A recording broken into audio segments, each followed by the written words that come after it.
I bought a $17 million house, only to find out my mother-in-law was scheming to claim it for herself and her entire family. The day I closed on the estate, I felt like every long night and every risk I had taken in my career had finally led me here. The gates opened to a winding driveway lined with olive trees, and at the end sat a house that looked like it had been pulled from a magazine. Wide glass windows reflected the California sun, and terraces stretched out toward a pool that seemed to spill into the horizon. It wasn't just a house. It was the dream I had built with my own hands. Grant stood beside me, arm around my shoulders, telling me how proud he was. He knew the years I had poured into my design firm, the sacrifices that came with building something from scratch, and he had always been my biggest cheerleader. Walking through those rooms with him, I felt like life had finally evened out, like all the work had been worth it. That feeling didn't last long. Lydia arrived the very next day. She walked through the grand entrance without even pausing to admire it, her sharp eyes scanning the vaulted ceilings and marble floors as though she were appraising them. She let out a dry laugh and said, "All this space for just the two of you? Seems a bit much, don't you think?" Her words hit harder than I expected. I brushed them off with a polite smile, telling myself she probably just felt overwhelmed. Families have their quirks, and I had always known Lydia to have a biting tongue. Still, the way she ran her fingers along the staircase banister, commenting on how it would be perfect for children running up and down, left me with a heaviness in my chest. Later that evening, Grant tried to soothe me. "She doesn't mean anything by it," he said, squeezing my hand as we sat in the massive living room that still smelled of fresh paint and new beginnings. "She's just, well, she's always like that."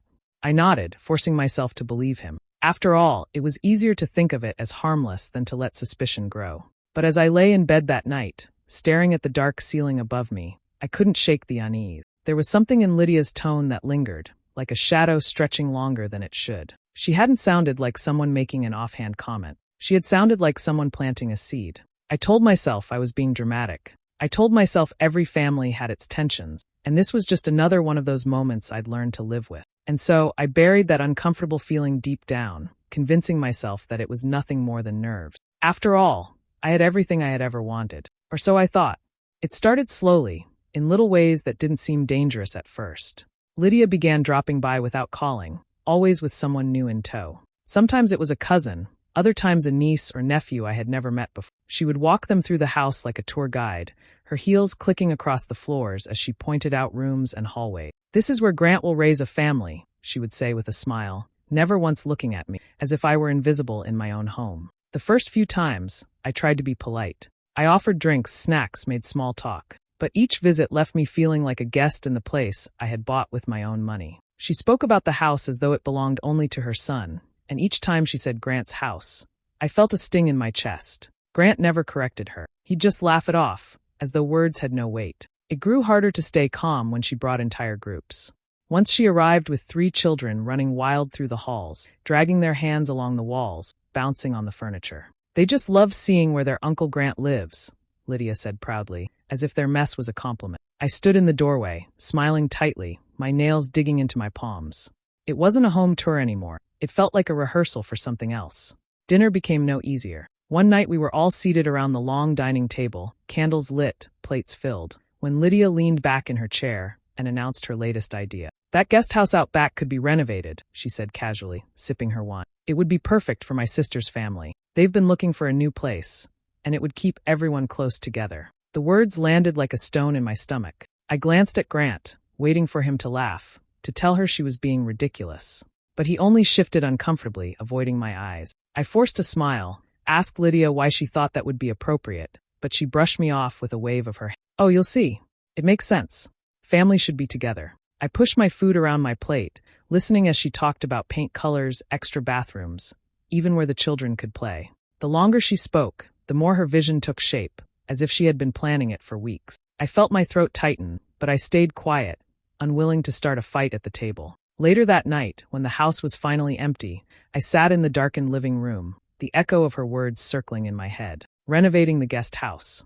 Moving her family in. It wasn't just talk anymore. Lydia wasn't just visiting. She was carving out space piece by piece, as if she believed this home was already hers. And for the first time, I couldn't shake the thought that she had much bigger plans.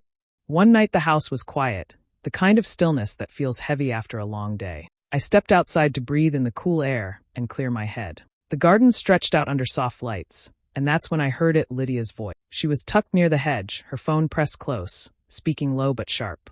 At first, I thought she was just gossiping, but then her words froze me in place. "Don't worry," she said, her tone almost triumphant. "Once we're settled in here, everyone will have their own space. Callie won't be able to stop it."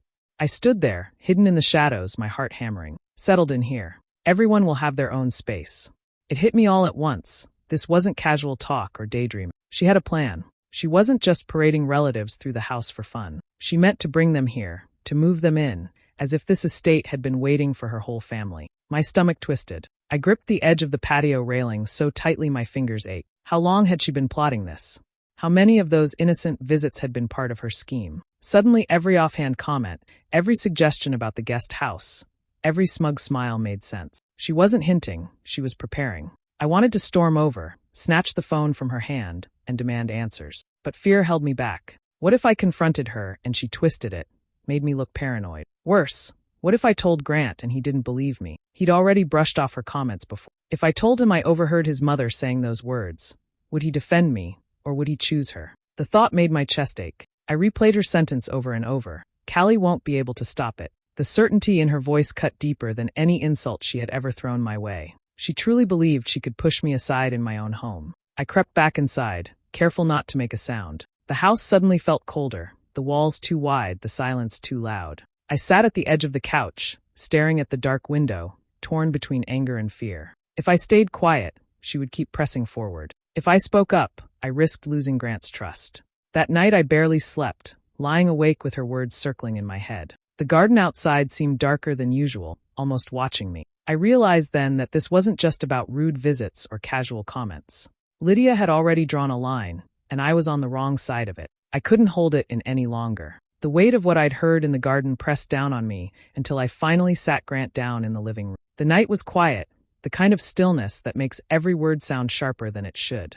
I told him exactly what I had heard, his mother's voice in the garden, the promise that everyone would have their own space, and the part that hurt the most, that I wouldn't be able to stop it. Grant leaned back, rubbing his face, then gave me a look that felt more tired than shocked. "That's just Mom exaggerating," he said with a shrug. "You know how she gets." The word stung. I waited for him to ask more, to show even a little concern, but he didn't. He brushed it off like it was nothing, like I was overreacting. I felt heat rise in my chest. This wasn't just a careless comment from his mother. It was a plan, a threat, but he acted as though it was harmless chatter. "Exaggerating?" I asked, my voice breaking. "She's talking about moving her family into our home. Doesn't that bother you at all?" He sighed, reaching for my hand, but his touch felt hollow. "You're reading too much into it. She just likes to talk big. She doesn't mean half the things she says." That night, I felt more alone than ever. It wasn't just Lydia's words anymore. It was the way Grant chose to ignore them. For the first time, I wondered if he truly saw me as his partner or if, in his mind, his mother's wishes always came first.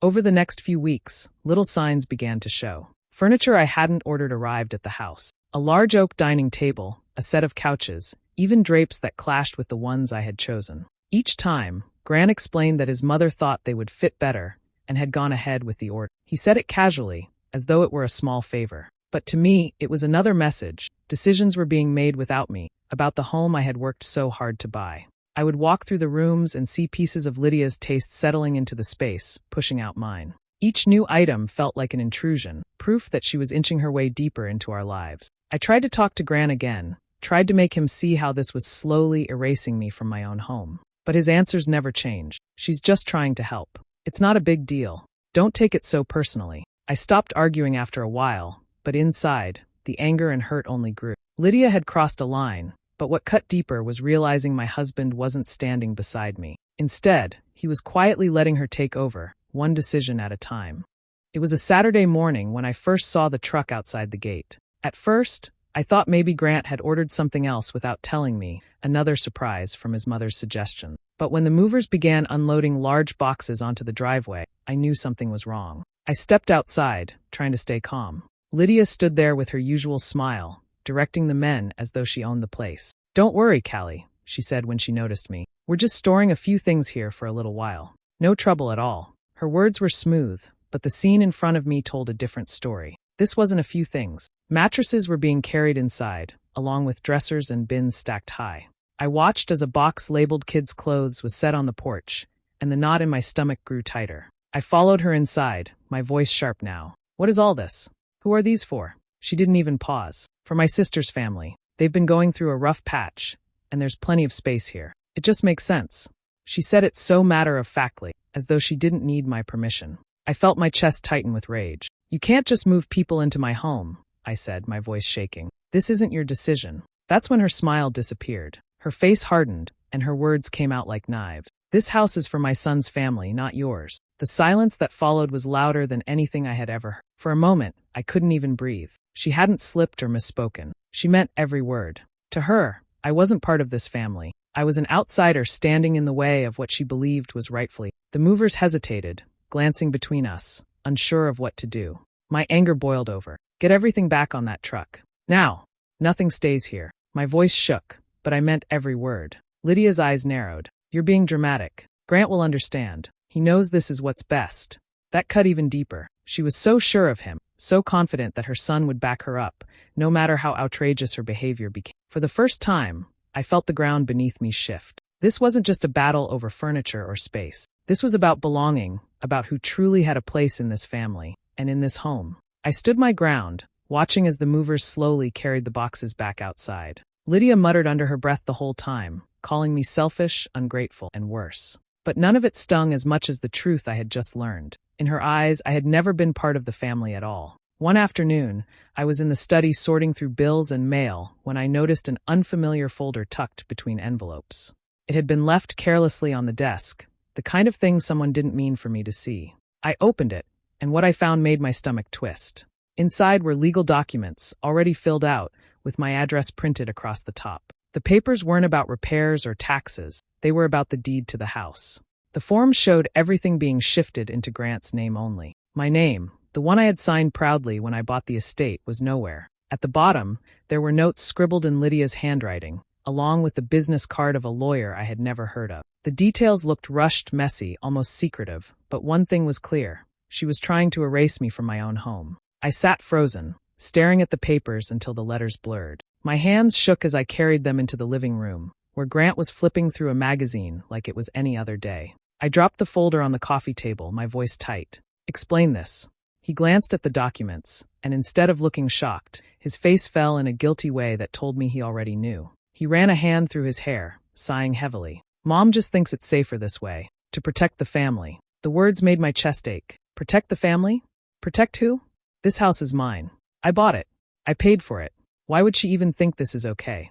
Gran avoided my eyes. She worries about the future. About what happens if things go wrong. She just wants security. I felt the floor tilt beneath me. It wasn't just Lydia sneaking behind my back. Grant had let her. He hadn't stopped her, hadn't defended me, hadn't even warned me. All those times I had trusted him to choose us, to put our marriage first, he had quietly chosen her instead. You were going to let this happen, I whispered, my throat burning. You were going to let her take everything I built. He finally looked at me then, his eyes tired, almost pleading. It's not like that. I didn't sign anything. I was just considering it. But the damage was already done. Considering it meant he had thought about it, weighed my place against hers, and I had lost.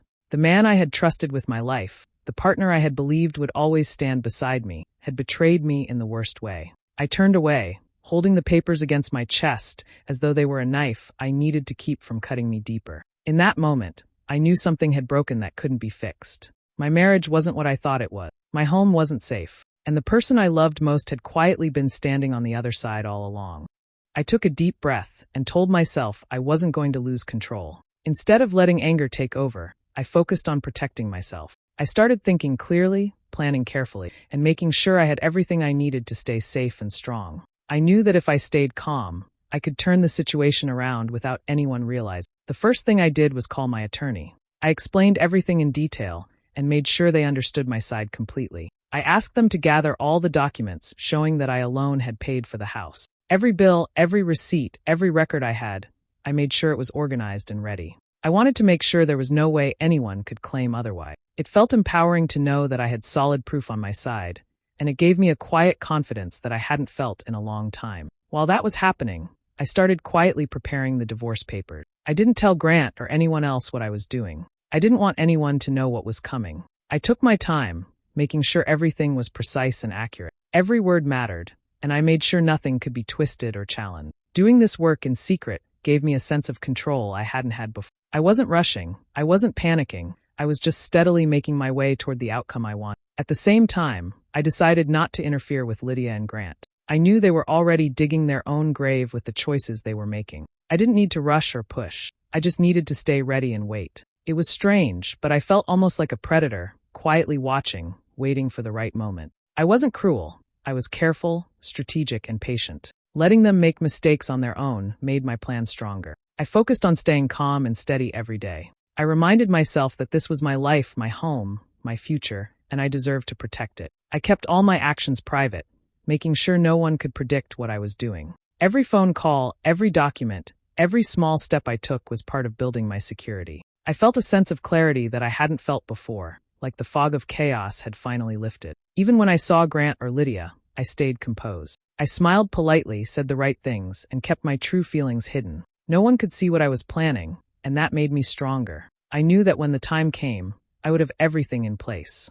I would have the proof, the papers, and the patience to see my plan through. I felt a quiet satisfaction in knowing I wasn't acting out of anger or revenge, but out of careful preparation. I was protecting myself, securing my future, and letting events unfold exactly as they should. I wasn't rushing, I wasn't losing control, and most importantly, I was ready for whatever came next. I was waiting quietly when Lydia arrived, dragging her entire family with her, looking confident and sure they could take over my home. I didn't flinch or say a word at first.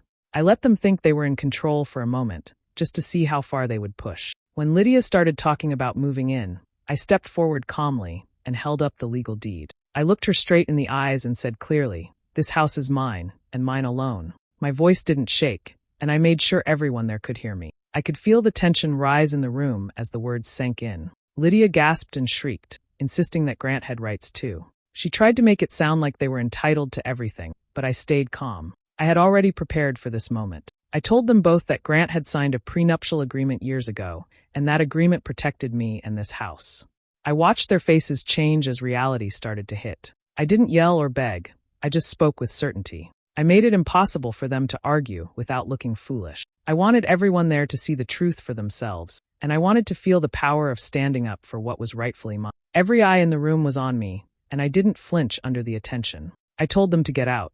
I said it firmly, without hesitation. I didn't wait for them to argue or negotiate. I just gave them the facts and the instruction. The silence afterward was almost loud. Nobody moved at first, like they couldn't believe what was happening. I held my ground, showing that I wouldn't back down. Lydia tried to protest, but I ignored her. I didn't argue. I didn't explain further. I just stayed strong and let the legal proof speak for itself. Grant looked uncomfortable, shifting his weight, and I knew he realized there was no way around it. The prenuptial agreement was clear, and the deed was clear. There was nothing they could do.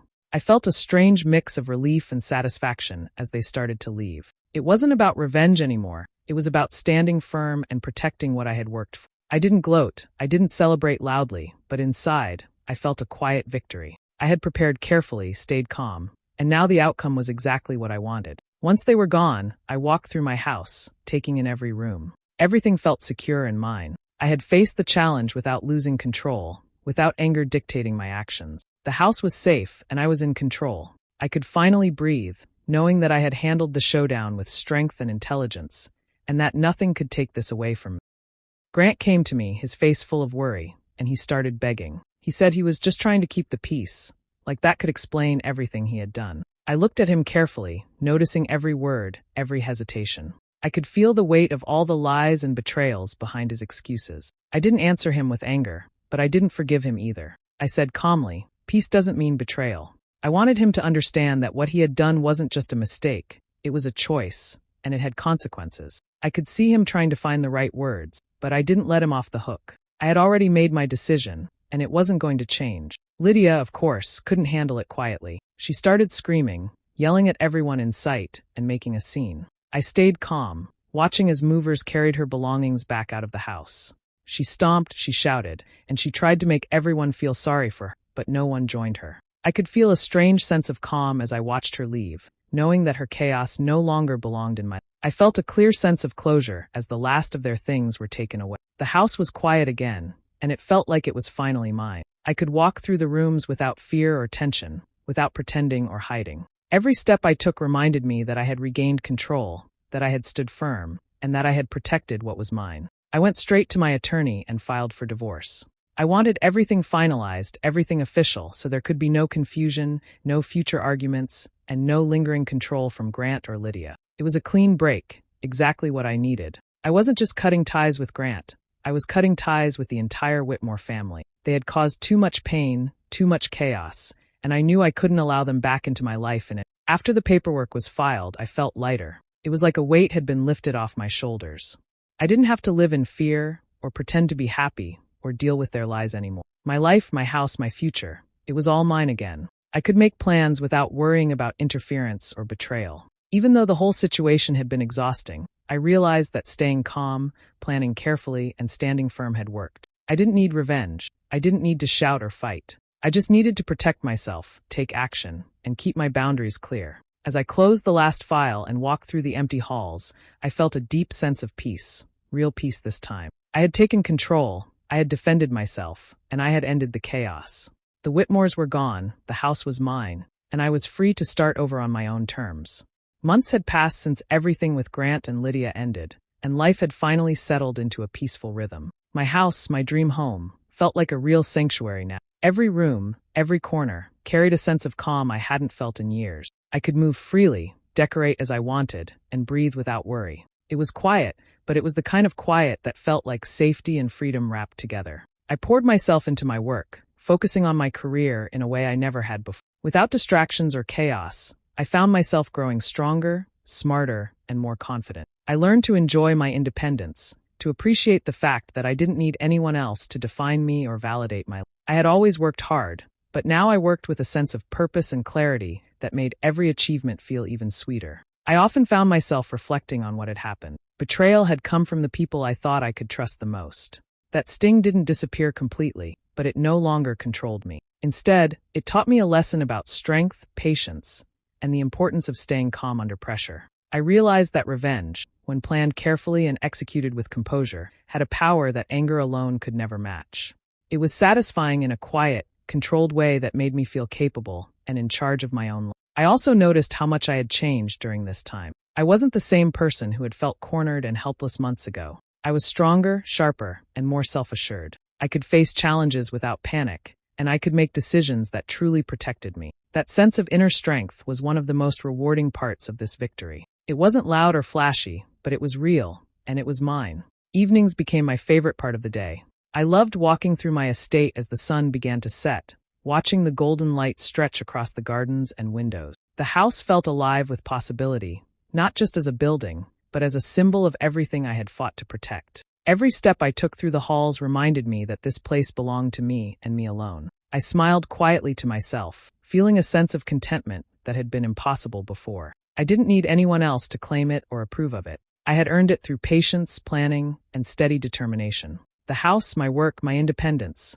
it all belonged to me now. As the sun dipped lower in the sky, casting warm colors across the estate, I felt a deep sense of satisfaction. This was my life, my home, my victory. Everything I had been through, every betrayal and challenge, had led me to this moment. I walked slowly, deliberately, savoring the feeling that at last, everything was exactly as it should be. The house, the peace, the future. It was all mine, completely and undeniably mine. What do you think about Callie's decision to cut ties and take control of her life? Was she right to stay firm, or should she have forgiven? Share your thoughts below, and don't forget to subscribe for more stories.